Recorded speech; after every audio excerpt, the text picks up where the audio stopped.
महर्षि पिप्पलाद की कहानी। एक बार देवताओं और असुरों के बीच भयंकर युद्ध हुआ, जिनमें देवता पराजित हुए। उस समय असुरों का नायक वृत्तासुर था। देवता इधर उधर घूमने लगे। प्रजापति ब्रह्मा ने देवताओं को दधीचि की हड्डी से वृत्तासुर का अंत करने का उपाय बताया। देवता ने दधीचि की हड्डी से वृत्तासुर का अंत कर दिया। उसके बाद देवताओं ने शमशान में जब महर्षि दधीचि के मांस पिंड का दाह संस्कार कर रहे थे, उनकी पत्नी अपने पति का वियोग सहन नहीं कर पाई और पास में स्थित विशाल पीपल के वृक्ष के कोटर में 3 वर्ष के बालक को रख दिया और स्वयं चीता में बैठकर सती हो गई। इस प्रकार महर्षि दधीचि और उनकी पत्नी का बलिदान हो गया। किंतु पीपल के कोटर में रखा बालक भूख प्यास से तड़प तड़प कर जब कोई वस्तु नहीं मिला तो कोटर में गिरे पीपल के गोंदों को खाकर बड़ा होने लगा। कालांतर में पीपल के पत्तों और फलों को खाकर बालक का जीवन यापन चलने लगा। एक दिन उधर से नारद मुनि गुजर रहे थे तो उन्होंने पीपल के कोटर में बालक को देखकर उसका परिचय पूछा। नारद मुनि बालक से कहा, तुम कौन हो? मैं यही भी जानना चाहता हूँ कि मैं कौन हूँ। बालक ने कहा, नारद तुम्हारे जनक कौन है? बालक, यही तो मैं जानना चाहता हूँ। तब नारद ने ध्यान धरकर देखा। नारद ने आश्चर्यचकित होकर बताया कि तुम महान दानी महर्षि दधीचि के पुत्र हो। तुम्हारे पिता की अस्थियों का वज्र बनाकर ही देवताओं ने असुरों पर विजय पाई थी। नारद ने बताया कि तुम्हारे पिता दधीचि की मृत्यु मात्र 31 वर्ष की उम्र में हो गई थी।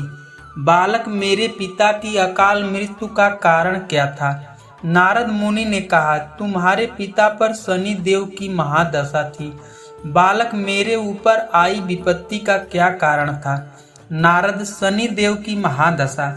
इतना बताकर देवर्षि नारद ने पीपल के पत्तों और गोदों को खाकर जीने वाले बालक का नाम पिप्पलाद रखा और उसे दीक्षित किया।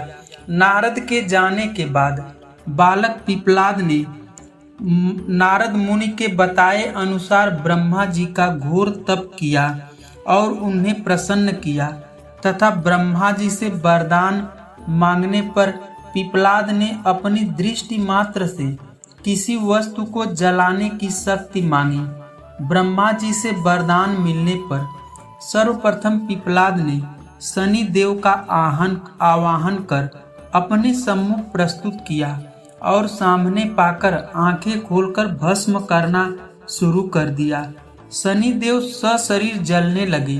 पूरे पृथ्वी लोक पर कोलाहल मच गया। सूर्यपुत्र शनि की रक्षा में सारे देव विफल हो गए। सूर्य भी अपनी आंखों के सामने अपने पुत्र को जलता हुआ देखकर ब्रह्मा जी से बचाने हेतु विनय करने लगे।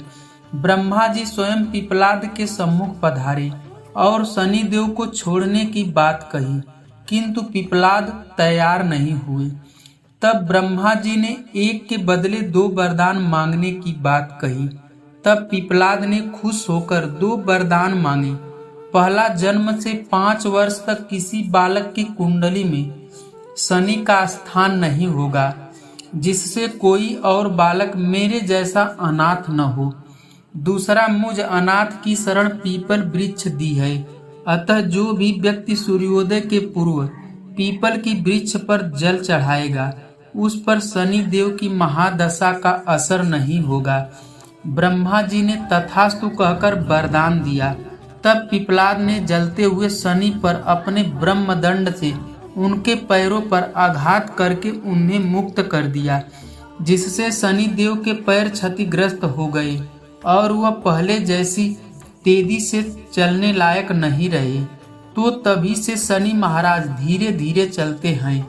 वहीं शनिचर कहलाए और शनि आग में जलने के कारण काली छाया वाले अंग भंग रूप में हो गए। शनि की काली मूर्ति और पीपल की वृक्ष पूजा यही धार्मिक कारण है। आगे चलकर पिप्पलाद ने प्रश्न उपनिषद की रचना की, जो आज भी पूरे विश्व में बृहद भंडार का केंद्र है। धन्यवाद दोस्तों।